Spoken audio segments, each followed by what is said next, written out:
I'm here with Mark, and he's done 225,000 in sales the last 12 months, and he's crushing it. In this podcast, we're going to break down how he did that and how you can as well. Welcome to the podcast. Welcome to the Amazon Savages podcast. Hear the stories of Amazon sellers crushing it in the game and keep up with the latest strategies that are working. Sit back, relax, and remember, if you truly try and work really hard, you will make a ridiculous amount of money selling on Amazon. What's up, brother? How you doing?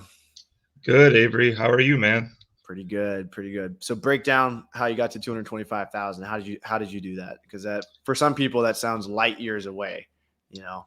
Yep. Yeah, no, it's it all comes down to doing it a day at a time. Just improving 1% every day. That's something I try to live by. But it really comes down to you just got to put in the work.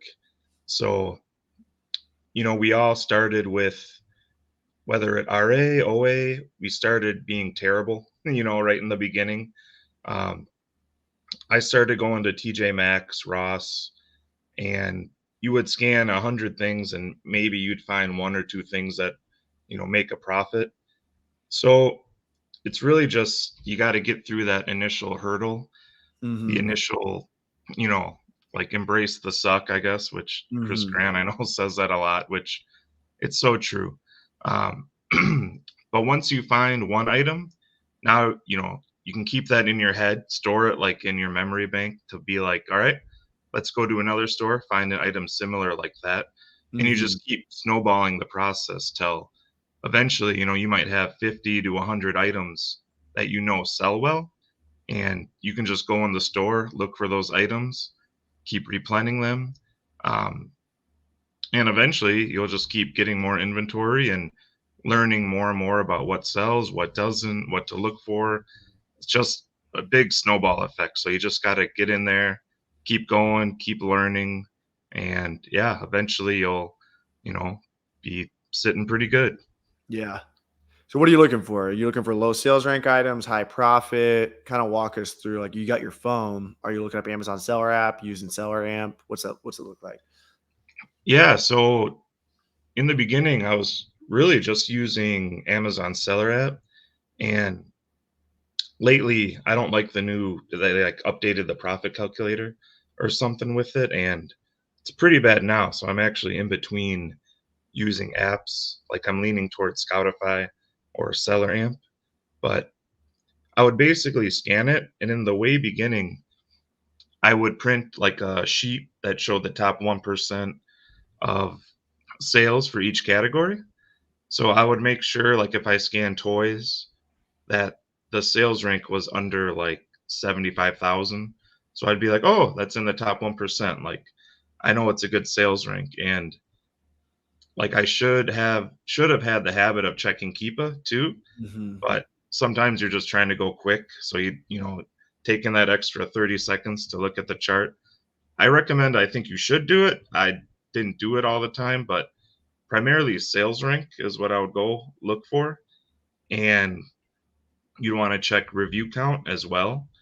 Because sometimes the sales rank might not be there, but if they have a high review count, that's something to know that the item sells too.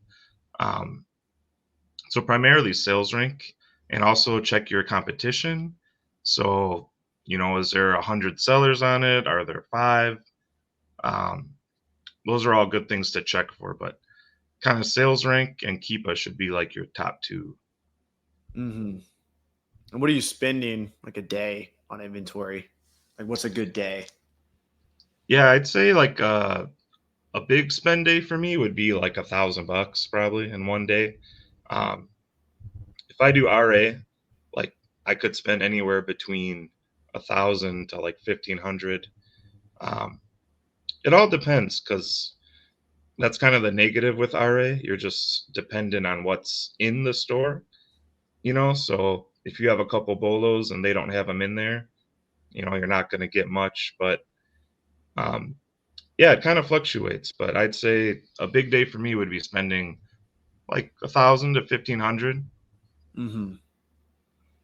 What types of things do people need to do in order to like find their first profitable product? Like, what should they be measuring effort wise to make sure they're putting in the work necessary to get profitable products to sell on Amazon? Yeah, it's a good question. I'd say just again, you gotta scan like crazy. So you gotta go in the store, scan as many items as possible, um, filter out what's bad. Try to find like your like niche right away, or like items that you like selling or feel like you can gravitate towards. That way you can kind of learn like what's on the shelf. Um, you can learn what's new. You can kind of learn like, you know, when sales cycles happen, like which toy goes on sale, which toy doesn't. Um, so I think all of that would be pretty beneficial starting out. Mm-hmm. Right. I think measuring scans is huge Yeah, I could see that. because I people are mean, like, I didn't find any books at the thrift store. I'm like, well, how many books did you scan? They scanned 200. Well, scan 2,000. It only takes a few hours. You know, hmm if you found 2 books and you scanned 200, you'd find 20 books if you scan 2,000. You know, so if the source is hmm absolutely terrible and you're only getting 1% of the inventory, which you should be getting 4 or 5, just scan more. And I'm sure it's the same way with RA. yeah, it's a good point. You just got to do the reps, build that memory Mm-hmm. bank. Um, with books, I could see how, because do you get a lot of replens with books, or is it there's so many, it's like a It's new just with books, it's about finding good sources that have good books. So you'll find gotcha. your local library or somebody's house or an estate sale or a connection with a clean out company or a college campus. My college, I'll probably make a profit going to school because they send me textbooks. The athletic department, they pay for kids' books, and then the athletes' books, the athletes have to give the books back. And then these websites don't pay shit for the books. And so they'd Mhm. rather send them to me and I sell them on Amazon for them. Hmm, And nice. so I'll probably make a profit doing this. So it's all about like finding good sources rather than Mhm. finding like good books and buying the same books again. Okay, I could see that. Yeah, it's a little Yeah. different, but that makes sense. Yeah, because with retail arbitrage, you find a good product like a bolo, and you just go Hmm. deep on that. Oh, TJ Maxx has this, or Walmart. Walmart's probably a better example. Walmart has this. Let me drive to all the Walmarts in my area and clean out the Hmm. same item. Exactly. Yep. Yeah. What's your Q4 strategy? Yeah. So mine is, oh man, it's like just do your best to try to find as good of products as you can. Which I know that sounds so generic, but it's so true. Like it gets hard because I feel like once you're good at Keepa and like learning like what sells, you got to kind of have like a mental switch to, maybe not buy the good product, but try to buy more of like the great products, which can mean a number of things. Like if the velocity is high, like that's a good thing. Um, I think too, doing your best to stay away from like the front of the page advertisements for Black Friday. And like we just went through that Prime Day in October. And even me, I should have known better, but there was an item on like the front page and it was heavily discounted. And at the time, it was like, "Ooh, the profit's like 25 bucks. Like, this is amazing." And it's like, "Yeah, it's on the front page though. Like, you probably shouldn't do it." Like I'll sell a few quick, and yeah, I think I bought like 20 of it. The first 10 I made probably an average of like, I don't know, $7 each, which not too bad. But then the other 10, it was pretty much a buck, maybe break even. So I should have learned from that, but now I'm kind of applying that strategy for coming next week because we're about to, get bombarded with advertisements. And so just trying to be careful, but at the same time, be willing to spend. Mm-hmm. What's your number one failure selling on Amazon? And what'd you Oh, learn from man. it?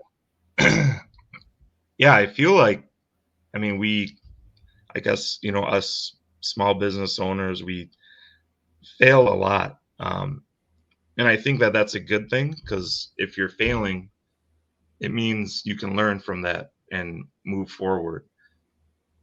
I think my biggest failure, honestly, because I see so much upside now, is not getting involved in like a community or just not kind of putting myself out there right away. So I didn't start my Instagram page until I was already selling for about a year, a little bit more. Um, and then now that I'm in some of these groups, I can just see how beneficial it is to, you know, you have a question, someone's going to know the answer. And that first year, year and a half, I was really just kind of figuring it out myself, which, isn't a bad thing, but it's just why go through all that when, I mean, there's so many resources out there. So I think I consider that a failure because I just feel like you could level up so much faster if you Mhm. join a community or find like-minded sellers that you can kind of bounce ideas off of. So if I had to start over, that's something I'd fix right away. Mhm. You're a proud father of two. Yeah, yes, sir. Proud father of two. I started this business when they were both 2 and under, so it was kind of a crazy leap of faith, but Yeah. I'm glad I did it. What tips do you have for having a family, a young family, and running an Amazon business? Because obviously you're a proud father. I'm sure you're a great father. Thanks, How do man. you make sure that you're doing both? Because me, I'm out here single, and I'm like, I don't even have enough time to do anything. Like I imagine having kids, and I'm like, oh my gosh, but I know I'd make time. So just talk a little bit about, Mm. about that dynamic.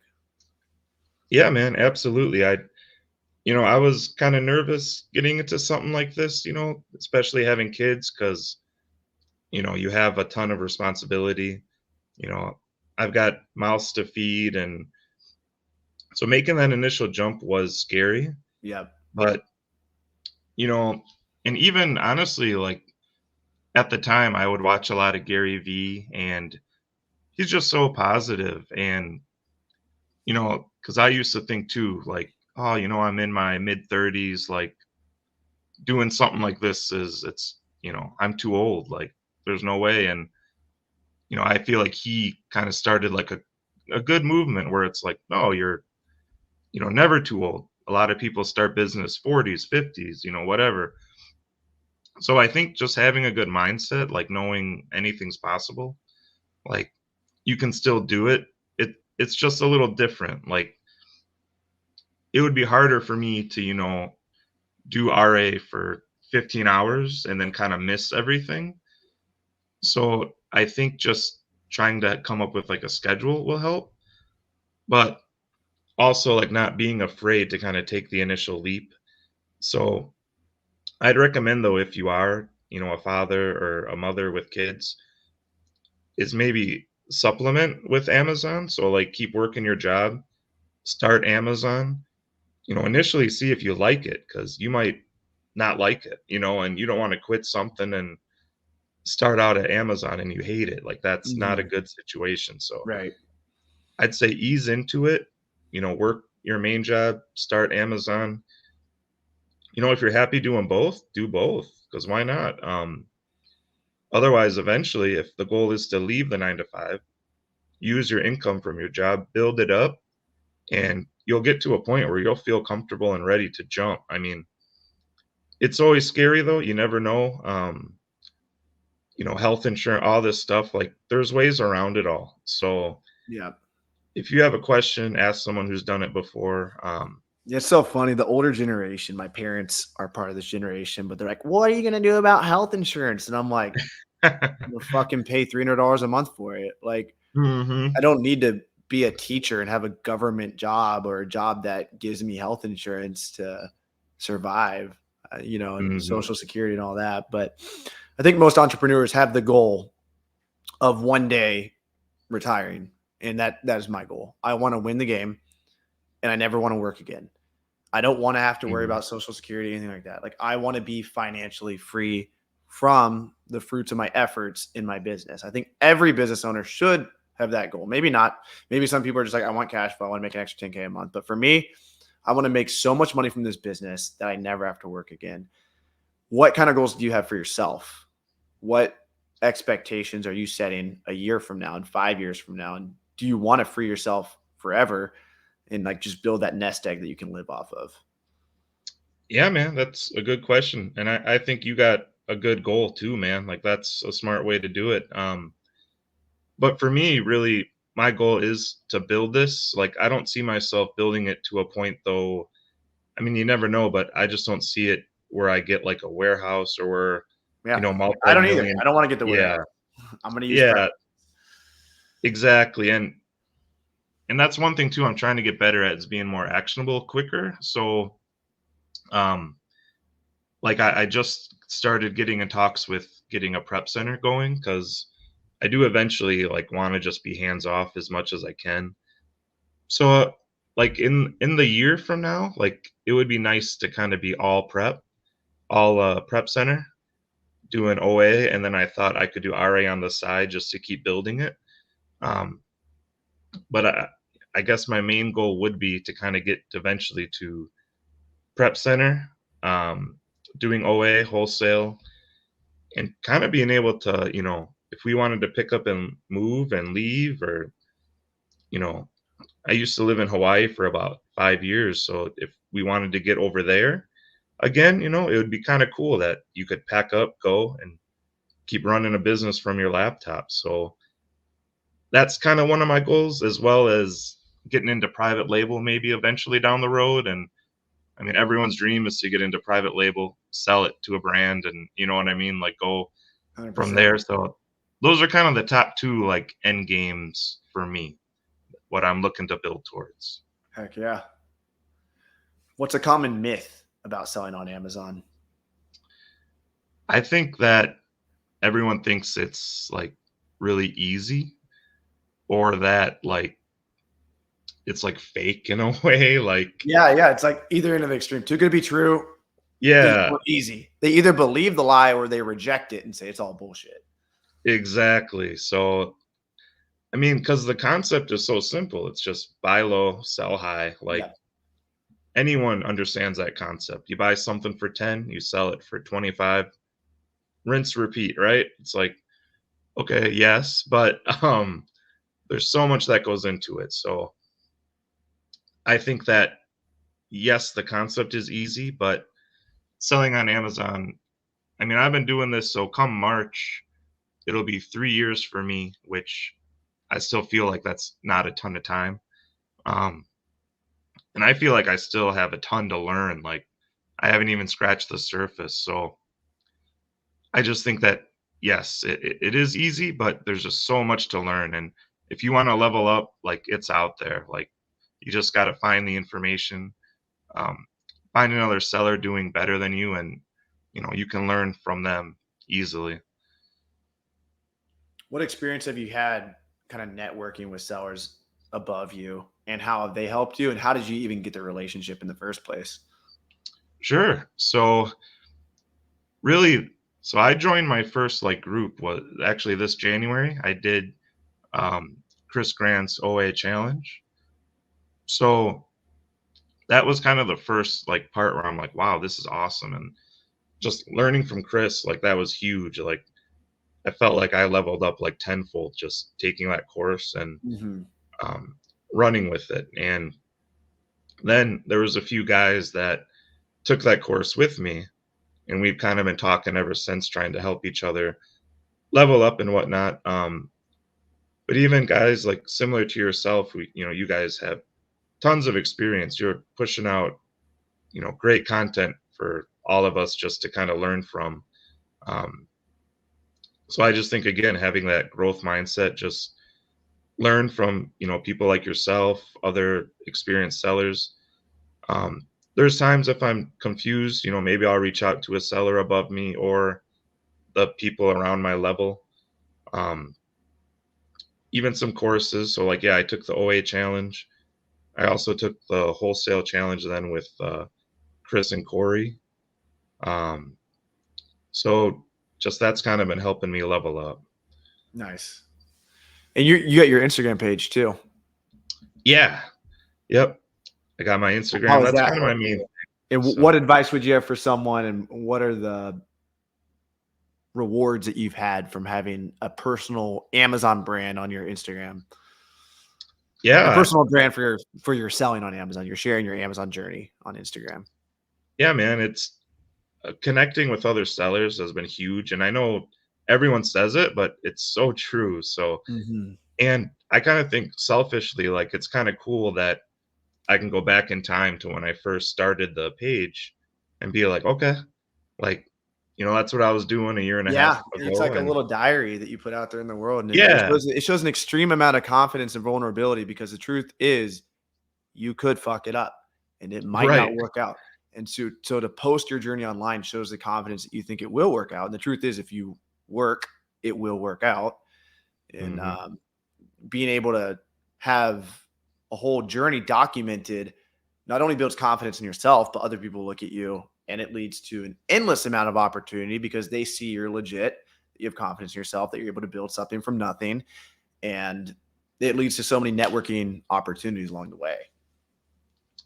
Absolutely, man. Yeah, I agree with everything you just said. Hmm. What's the most important personality trait for someone who wants to be a successful Amazon seller? Yeah, good question. I think really just, I don't know if grit is the right word, just not giving up. Like, you're going to have to face adversity. Like I said in the beginning, we all know how hard it is where you're scanning 200 items, you know, 3 of them are profitable. You buy all 3, you get an IP complaint, or it's like, "Oh my gosh, what's happening?"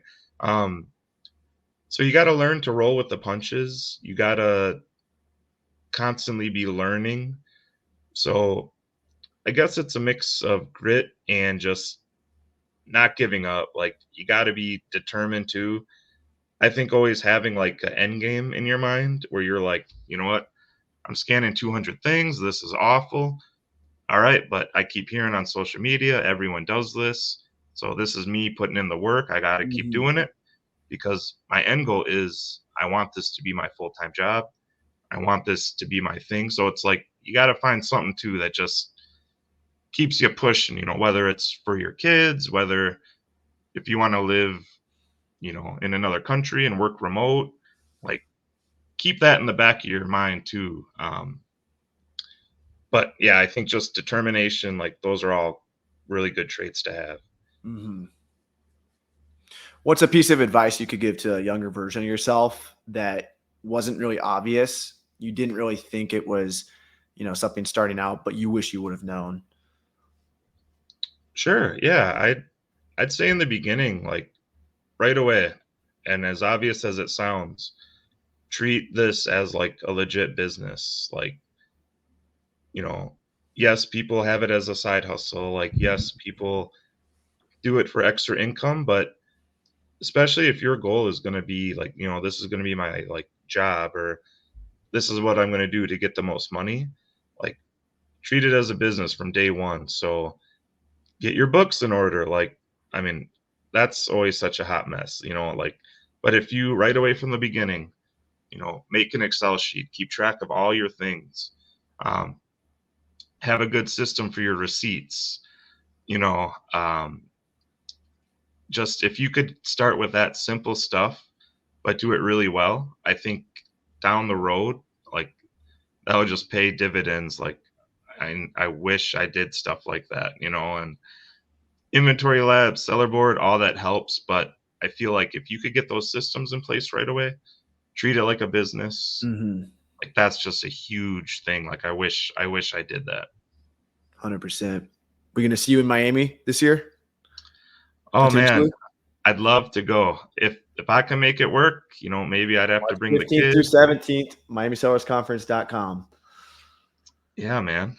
That would be cool. If I can make it work, I'd love to go there Yeah. and meet you and all the other sellers, man. Yeah, we'd love to see you there. So they can follow you, Mark, on Instagram. We'll link your Instagram below. It Yeah. is, remind me your IG. It's Amazon underscore. Wait, is that it? Yep. Amazon_force. You look different in your profile picture. It's probably because I don't have a hat on, so it's a little different. Yeah. Yeah. Go give him a follow, slide in the DMs if you guys have any questions. And thanks for coming on, man. Yeah, thanks for having me. Appreciate it, man. 100%. And guys, remember, this podcast is made possible by GoToLister, the fastest listing software on the planet. The number one thing I love about it most is it helps me list and process my items that much faster. And as you know, if you want to grow your Amazon business, speed is the name of the game. If you're thinking about selling on Amazon or you're already selling and you want to be able to grow your business quicker, definitely check out GoToLister. Appreciate you, Avery, for creating the software, and it's really helping me grow my business. Much love. And we got a lot of cool features coming out. We got net profit reports coming soon. We're wrapping up OA/RA mode for our retail arbitrage OA people, more detailed listing flow for them. And it's factually the fastest listing software on planet Earth, faster than everything out there. Inventory Lab, Seller Central, Seller List, all the inferior competition. It is faster than. Fact check me on that. Go try it. But thanks for coming on, brother. Everybody go give Mark a follow. And you're an inspiration and keep doing you, man. Thanks, man. Appreciate it, Avery. 100%.